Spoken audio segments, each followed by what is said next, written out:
더불어민주당이 오늘 헌법재판관 임명 동의안 본회의 처리를 앞두고 한덕수 대통령 권한대행에게 다시 한번 최후 통첩을 보냈습니다. 헌법재판관 후보들을 즉시 임명하지 않으면 탄핵 절차를 다시 밟겠다는 건데요. 국민의힘은 한 권한대행에게 임명 권한이 없다는 입장을 고수하면서 맞서고 있습니다. 정치권 이슈들 박상규 정치평론가, 강성필 더불어민주당 부대변인 두 분과 함께 짚어보겠습니다. 어서 오세요. 안녕하십니까. 네, 안녕하십니까. 더불어민주당이 한덕수 대통령 권한대행에게 임명을 재촉하고 있습니다. 한 대행은 타협안을 언급했지만 지금 타협이 사실상 불가능해 보이는 상황 아니겠습니까? 그러면 임명될 가능성은 낮다고 봐야 할까요? 한대행 입장에서는 임명하지 않을 것으로 봅니다. 일단 지금까지의 기조가 그대로 유지되지 않을까. 그러니까 이제 여야 국정안정협의체에서 예. 여야가 타협을 해서 협상안을 내달라. 본인의 입장에서는 임명하지 않겠다는 입장으로 그대로 갈 것으로 보이고요. 그렇게 될 경우에 박찬대 민주당 원내대표가 예. 모 언론과의 인터뷰에서 27일 오전을 시한으로 설정했습니다. 그러니까 예. 이제 그 말은 26일 오늘 이제 이 임명이 될 테니까 예. 만 절차가. 하루는 아니고 한나절 정도 기다려보고 그때까지도 답을 주지 않으면 탄핵 절차에 들어가겠다. 그래서 27일, 30일을 이미 회의 일정을 잡아놨어요. 국회 일정을. 네. 그 얘기는 30일 이전에 아니면 그보다 더 빨리 민주당만으로도 충분히 가능하니까 탄핵을 하겠다. 이런 입장입니다. 예, 민주당의 입장은 그렇고 국민의힘에서는 계속해서 이게 협박에 가깝다라는 얘기를 하면서 지금 타협은 이루어질지 임명은 어떻게 될지 어떻게 생각하십니까? 근데 이제 국민의힘에 이제 자기 모순이 좀 있는 것 같습니다. 왜냐하면 일정된 이제 기준이 있어야 되잖아요. 네. 그런데 예를 들어서 법안 6개는 통과시켜라.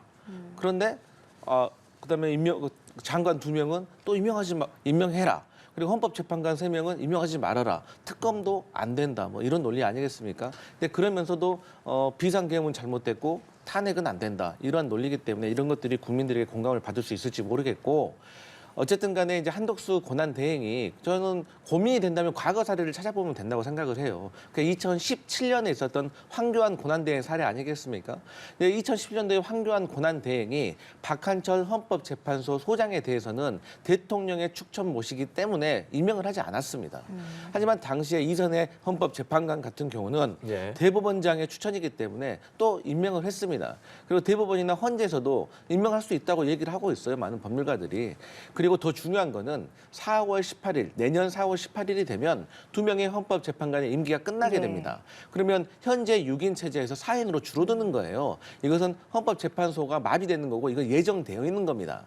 그리고 이제 윤석열 대통령 측에서도 어쨌든 나는 수사보다 탄핵이 먼저, 탄핵 심사가 먼저다라고 얘기를 하면서도 동시에 6인 체제의 정당성에 대해서 의문을 가지고 있기 때문에 저는 한덕수 권한대행이 지금의 불완전한 국정 상황을 타개하기 위해서는 3명을 임명을 해서 헌법재판소를 완성시켜야 된다. 이렇게 보고 있습니다. 저 말씀에 덧붙여 한 말씀을 네. 드리자면 예. 이제 국민의힘이나 또 한덕수 권한대행 측에서 하는 얘기는 두 가지 포인트예요. 첫 번째, 2017년 지금 말씀하신 사례에서도 여야 합의가 있었다는 거예요. 그러니까 그냥 무조건 임명을 한 게 아니고 임명장만 주면 된다. 지금 이게 민주당 측의 주장인데 예. 그때도 여야 합의가 있었기 때문에 네. 했다. 자, 그래서 여야 국정안정협의체의 그 협의를 지금 계속 요청을 하는 것이고 두 번째 포인트의 경우에는 이 지금 한덕수 권한대행이 계속 강조하는 것이 어쨌든 이게 전례가 없고 예. 이 본인은 권한이 없다 이런 지금 입장을 지금 말씀하고 있는 거거든요. 예. 따라서 이 부분에 대해서도 이제 물론 우원식 국회의장이 그것은 선택의 문제이지 우리에게 공을 떠넘겨서는 안 된다라고 지금 말씀하고 있기 때문에 네. 이 부분도 좀 정치로 좀 풀어 나갈 수 있는 영역이 아닌가. 이런 점을 좀 지적하지 않을 수 없습니다. 근데 예. 이게 정치로 풀어나가는 게 정말 필요하긴 해요. 예. 근데 이제 저희 민주당에서 또 의문을 하나 가지는 게 뭐냐면 그런 논리로 따진다고 했을 때 내란에 관련된 상설특검법은 찬성 210표로 국회를 통과했습니다. 이것은 국민의힘에서도 18표가 찬성을 한 거예요. 그러니까 이건 200표가 넘었기 때문에 여야가 합의한 거거든요. 그러면 여기에 대해서도 한덕수 권한대행이 추천을 의뢰해야 되는 거거든요. 그런데 하지 않고 있기 때문에 저희 민주당으로서는 좀 일관성이 없는 거 아니냐 이렇게 지적할 수밖에 없습니다. 그러니까 예. 한 말씀만 더 드리면 1대1대1을 그 국민의힘 측에서는 또 요구하는 것 같아요. 예. 제가 보니까 그게 뭐냐면 한 사람, 두 사람을 다 민주당이 임명하지 말고 한 사람은 또 여야 합의 몫이 아니겠느냐. 그러니까 그 한 사람에 대해서는 여야 합의로 추천을 하자. 자, 이런 주장을 하고 있습니다. 그게 옳다 그르다의 문제가 아니라 자꾸 이게 사법의 영역으로 모든 걸 떠넘기지 말고 이런 부분들은 좀 정치, 지금 국정안정 협의체, 이름도 국정안정이잖아요. 예. 그러니까 이제 특히 이재명 민주당 대표께서 그걸 다 국민의힘에서 의제나 조직이나 모든 걸 하라고 해놓고 지금 와서는 그걸 필요 없고 그냥 우리 그 숫자의 힘으로 가겠다 이렇게 하니까 전국이 더 경색되는 게 아닌가 이런 지적은 하지 않을 수 없습니다. 네, 여야 입장차가 이렇게나 극명한데 협의가 필요한 부분이 또 있습니다. 바로 탄핵안 가결 정족수인데요. 한 권한대행의 신분을 뭐 대통령 기준으로 하느냐 아니면은 총리 기준으로 하느냐에 따라서 그 의결 정족수가 달라지거든요. 이거는 어떻게 봐야 될까요? 일단 대통령에 대한 탄핵 정족수가 200명인 겁니다. 예. 대통령 한 명인 거예요. 그런데 지금 현재 윤석열 대통령은 직무가 정지된 것이지 현직 대통령 신분이지 않습니까? 그렇기 때문에 이 대통령에 관련된 탄핵 가결 정족수는 200명으로 보는 것이 타당하고요. 그래서 200명에 넘어서 통과를 시키지 않았습니까? 네. 그러면 이제 한독수 권한대행에 대해서는 어떻게 할 것이냐. 그런데 그렇게 고민할 필요가 없는 것이 저희 민주당은 한독수 권한대행을 탄핵하자는 게 아니라 한독수 국무총리 시절에 있었던 행위에 대해서 탄핵을 하는 겁니다. 그렇기 때문에 탄핵 소추안의 이름도 한독수 국무총리 탄핵 소추안인 거예요. 그렇기 때문에 151석이면 된다. 그러면 어떤 총리 시절에 어떤 행위에 대해서 탄핵을 해야 되는 것이냐. 예. 한독수 국무총리는요. 계엄 2시간 정도 전에 사전에 알았습니다. 계엄이 선포될 것을. 그러면 본인이 대통령을 설득하지 반대하는 것을 설득하지 못했다라고 하면 본인이 폭로를 하고 사퇴 기자회견을 했었어야죠. 그런데 본인은 폭로와 사퇴 대신에 더 많은 국무위원을 모아가지고 대통령에게 반대를 건의하려고 했다고 하는 거예요. 그런데 본인이 정말로 계엄이 잘못됐다고 생각한다면 이 국무회의 소집도 안 했어야 되는 겁니다. 그래서 절차적 정당성을 훼손시켜가지고 이 계엄이 되지 않도록 막았어야 되는데 한덕수 국무총리는 그렇게 하지 않았어요. 그리고 그 이후에 계엄 이후에 1시간 정도의 어떤 행방에 대해서도 묘한 점이 많습니다. 그래서 사실 저희 민주당에서는 한덕수 권한대행이 국무총리에서 권한대행으로 갈 때도 여기에 대해서 막아야 된다라는 주장이 많았습니다. 하지만 당시 지도부가 지금의 국정이 너무 혼란스럽고 해외에서 신임도가 너무 낮아지는 것 같기 때문에 일단 한덕수 권한대행의 선의를 믿고 우리가 국정 혼란을 막아보자라고 결단을 내린 거거든요. 예. 그런데 한덕수 권한대행이 지금 와서 권한대행으로서의 소극적인 역할과 적극적인 역할에 대해서 혼동을 주면서 자꾸 뻔히 국정협의체에서 협의가 되지 않을 걸 알면서도 거기로 책임을 미루는 것은 권한대행으로서보다 일단 과거 총리 시절 탄핵이 했었어야 됐었다. 그래서 저희가 늦었지만 지금이라도 좀 바로 잡아야 된다. 이런 입장입니다. 네, 한덕수 국무총리 시절에 있었던 그 행위에 대한 탄핵이다 이렇게 말씀해 주셨거든요. 민주당 측에서 저는 말씀은 맞다고 봐요. 뭐 그게 틀리다는 건 아니고. 네. 근데 민주당에서도 2개, 3개 섞여 있습니다. 그러니까 대통령으로서 권한대행의 시절의 행위에 대해서도 넣어놨어요. 예. 그러니까 앞뒤로 문을 걸어 잠근 건데, 근데 이제 문제는 정족수예요. 아까도 말씀드렸다시피 2015년에 발간된 헌법재판소의 그 책이 있습니다. 예. 거기에 보면은 그 본인이 공직자가 하고 있는 직에 따른다. 그 정족수가 이게 무슨 얘기냐? 200석이란 말이 되는 거예요. 그리고 2017년 국회 입법조사처에서도 200명이라 그랬어요. 그런데 지금 우원식 의장 산하의 지금의 국회 입법조사처는 김한규 의원의 의뢰로 또 그게 151명이라고 했어요. 그러다가 국민의힘의 김은혜 의원이 예. 그에 대해서 문제를 제기하니까 그거는 또 김은혜 의원의 200석이 또 맞을 수 있다. 이 왔다 갔다 하고 있어요 지금.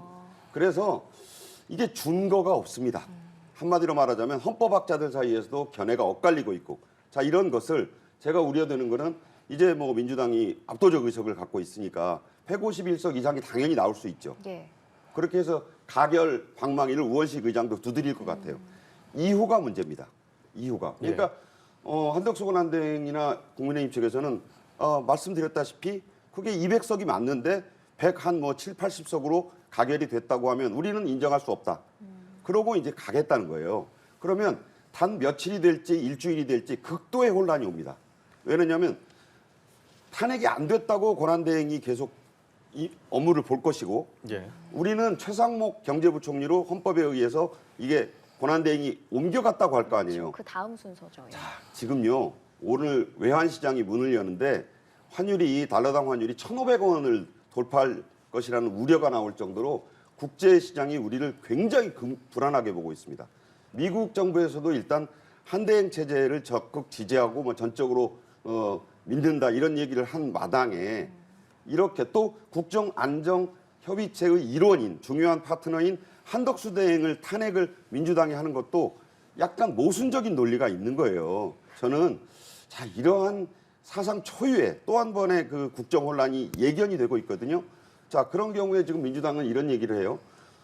최상목이 낫다. 뭐 그런다고 그래요. 하나는 뭐 적극적으로 반대를 했었고 그 비상계엄 국무회의에서요. 네. 국무회의에서 그리고 두 번째는 민주당이 깎아놓은 예산을 적극적으로 집행할 의지가 있으니까 우리는 이제 최상목을 상대하자 이렇게 한다는데 결국 당리당략적 발상이 아닌가 걱정이 많이 됩니다. 예, 알겠습니다. 헌법재판연구원이 발간한 법령 주석서 얘기까지 기준까지 말씀을 해주셨고 지금 윤 대통령 탄핵 심판 자체가 좀 순조롭게 진행될지 걱정하는 분들이 많은데 당장 내일이 헌재 첫 변론 준비 기일인데 윤 대통령 측은 소송 위임장도 안 내고 또 관련 서류도 전혀 제출하지 않고 있잖아요. 당당하고 떳떳하게 임하겠다. 예. 모든 책임을 본인이 지겠다. 예. 이런 말씀과는 완전히 동떨어진 전혀 어긋난 행동이고 어제 그 성탄절날 네. 밤 늦게까지 공수처 직원들이 다 남아서 있었고 공수처장은 뭐 6시에 퇴근을 했다고 하는데 예. 자 이런 모습을 굉장히 국민들이 답답하고 또 상당히 우려스럽게 저는 보고 있다고 봅니다. 탄핵 심판이든 형사소추는 아직 안 됐지만 수사든 예. 당당하고 떳떳하게 임하는 모습을 보이는 것이 저는 맞다 이렇게 보고요.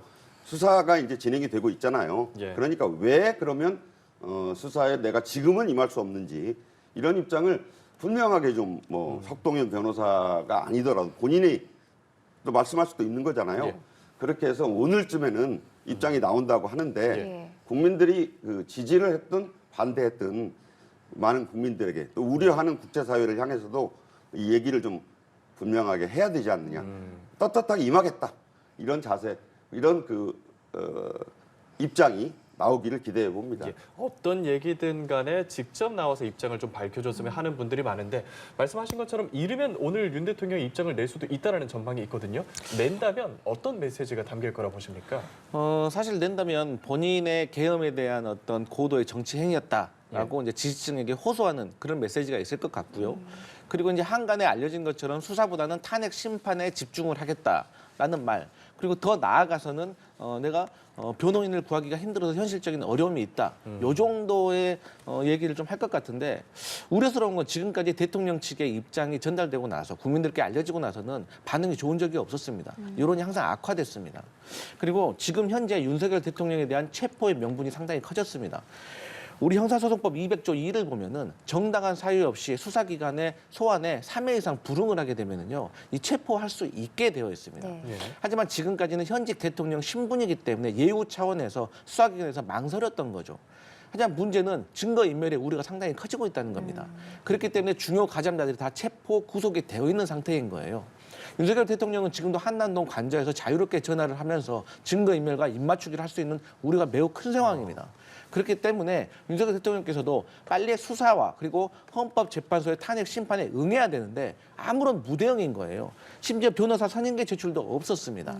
그런데 저는 윤석열 대통령에게 좀 말씀드리고 싶은 게 뭐냐면 아니 본인이 그래 당당하다면 내가 이러이러한 사정이 있으니까 언제까지 변호인을 구해서 수사에 나서겠다라고 또 일정을 협조를 구하든지 또 탄핵 심판도 변론기일과 관련해서 내가 이런 사정이 있기 때문에 기일을 좀 연기해 주십시오라고 요청을 하든지 이런 액션이 있어야 되는데 아무것도 없는 거예요.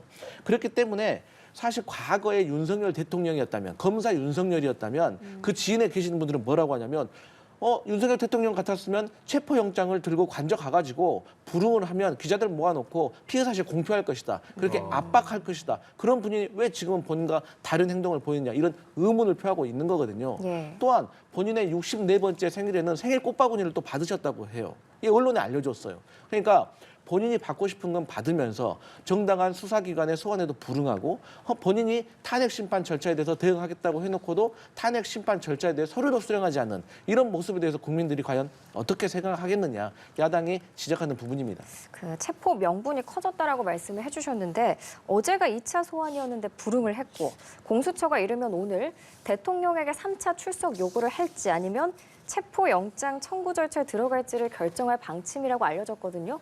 그러면 공수처가 어떤 선택을 하게 될까요? 근데 이제 공수처의 지금 상황으로 봤을 때는 예. 그래도 한 번 정도는 더 3차 이렇게 출석 3차 출석 요구를 하지 않을까라고 생각을 합니다. 그런데 저는 개인적으로 사실 현재 여당에서도 그렇지만 이 공수처에 대해서 경찰에 대해서 검찰에 대해서 서로 수사기관과 수사권에 대해서 쟁점이 있습니다. 그렇기 때문에 저는 이 모든 걸 일시에 해결하기 위해서는 특검을 출범시켜야 된다고 생각을 해요. 그렇기 때문에 국민의힘도 뭐 검찰은 이래서 못하고 경찰은 이래서 못하고 이런 주장하지 마시고 특검에 찬성하시면 됩니다. 그러면 민주당이 그 제안한 특검이 독소 조항이 있고 위헌적인 요소가 있다고 국민의힘에서 생각을 한다면 저는 국민의힘 내부에서도 지금 주장하고 있는 3자 추천 특검안을 발의하면 된다고 생각합니다. 우리가 협상에 나설 때는요. 서로가 각자 자기의 카드를 가지고 만나는 거예요. 네. 예. 자기는 카드도 내놓지 않으면서 상대방은 위험적이다, 독소 조항이 있다라는 것은 사실 이걸 지연시키겠다는 그 어떤 꼼수로밖에 보이지 않는 거거든요. 그래서 저는 왜냐하면 이 공수처가 인력도 지금 부족하고 사실 지난 과거에 전두환, 노태우, 박근혜 전 대통령의 수사를 보잖아요. 형사소송법의 사례가 검토할 게 100개가 넘는다고 해요. 그럼 이 100개가 넘는 이 쟁점 사항에 대해서 객관적인 증거로 뒷받침이 돼야 되는데 지금 과연 공수처가 이러한 상황에 대응할 수 있는 능력이 있는가에 대해서 저는 개인적으로 의문입니다. 그렇기 때문에 저는 일반 특검을 발의하는 게 좋고 일반 특검이 출범하기 전까지는 시간이 걸리기 때문에 상설 특검을 지금 빨리 출범을 해야 된다. 상설 특검은 다시 말씀드리지만 한덕수 권한대행이 여야 합의를 지금 운운하고 계시는데 네. 지금 이것은 200석이 넘는 찬성표가 나왔기 때문에 여야 합의가 된 거라고 간주하고 저는 상설 특검을 빨리 출범시키고 후에 일반 특검으로 이 수사를 종료해야 된다. 이런 말씀 드리겠습니다. 공수처가 이제 3차 출석 요구할 가능성이 높다라고 보시는 거고 또 상설 특검 빨리 추진돼야 된다 이렇게 말씀하셨거든요. 국민의힘의 이제 권영세 비대위원장이 출범을 했고 예. 또 입장을 이제 곧 낼 겁니다. 예. 대국민 사과가 담길 것이다. 충분히 입장이 좀 나와야 되고요. 지금 뭐 건권 투톱이다, 쌍권총 투톱이다, 뭐 이런 한간의 얘기까지 나오는데 성씨가 공교롭게 그런 것이고 친윤계의 색채가 좀 엷거든요. 권영세 비대위원장이 예. 분명히 현 여권도 입장을 밝혀야 된다. 아까 좋은 말씀하셨어요. 상설특검은 추천 의뢰를 해야 됩니다. 한덕수 대행도. 그런데 상설특검은 검사가 달랑 5명밖에 안 돼요. 그러니까 그 부족한 겁니다. 이 입장을 진상을 제대로 규명해야 된다는데 아무 이견이 없어요. 다만 일반 특검에는 위헌적 요소가 있다고 한덕수 대행도 보고 있고 또 그 추천권과 관련해서 논란이 있습니다. 그러니까 강 부대변인 말씀대로 국민의힘도 빨리 의견을 내야 돼요. 전에 한동훈 대표 때도 그런 얘기를 했지만 안을 안 내면서 반대만 하면은 이거는 국민들도 납득을 하시지 못할 것이다. 그러니까 이제 일반 내란 특검에 대해서 국민의힘의 의견과 우리의 생각은 이렇다. 이렇게 하는 게 좋겠다. 이것도요. 여야 국정안정협의체라는 지금 이미 출범해 있는 조직에서 좀 논의를 해야 된다고 봐요. 그러면 권영세 뭐 이쪽에도 그 원내대표 권성동 원내대표가 있고 저쪽도 박찬대 뭐 이재명 대표가 있고 한덕수 권한대행이 멤버잖아요. 그런 한덕수 권한대행을 지금 또 민주당이 탄핵을 하겠다고 하니까 국민들이 얼마나 이걸 우려스럽게 보겠습니까? 그러면 조만간 최상목 경제부총리로 멤버를 갈아 끼우고 또 그게 마음에 들지 않으면 이주호 교육부총리로 갈 겁니까?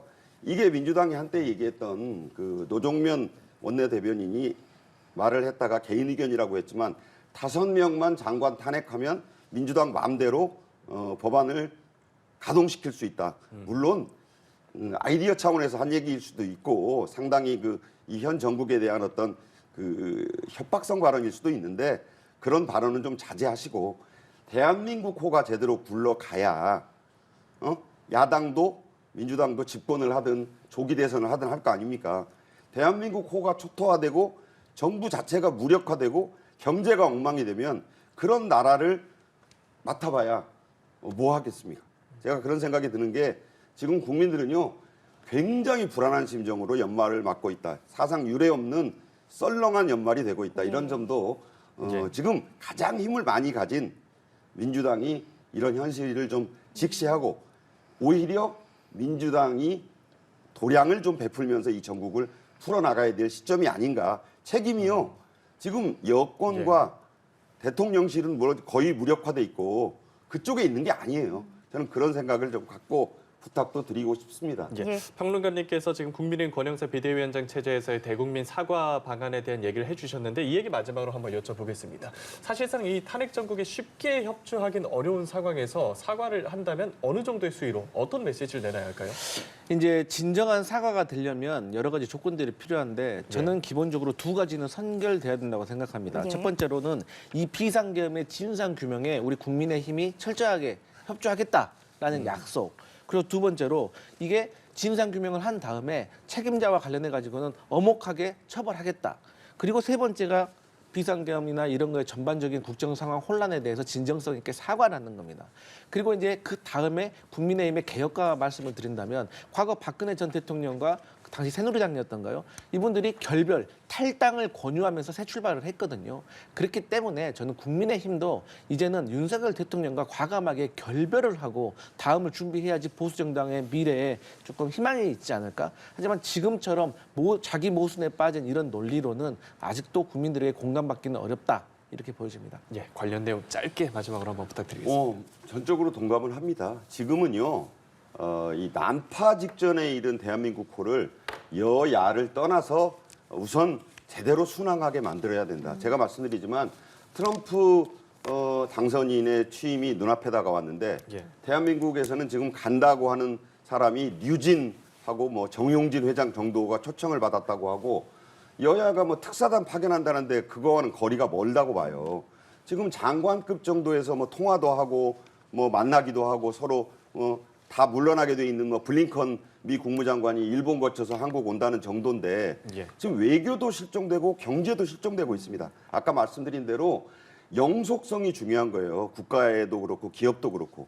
기업이 그럴진데 하물며 이 대한민국이라는 막중한 이 온 국민의 이 여망을 담은 배가 예. 제대로 가야 되지 않겠습니까? 네. 맞습니다. 이 난파가 되면요. 그런 배는 인수해봐야 아무 쓸모가 없다는 생각을 갖고 있습니다. 예, 알겠습니다. 대한민국이 제대로 순항하기를 바라겠습니다. 오늘 정치권 이슈 박상규 정치평론가, 강성필 더불어민주당 부대변인과 함께했습니다. 고맙습니다.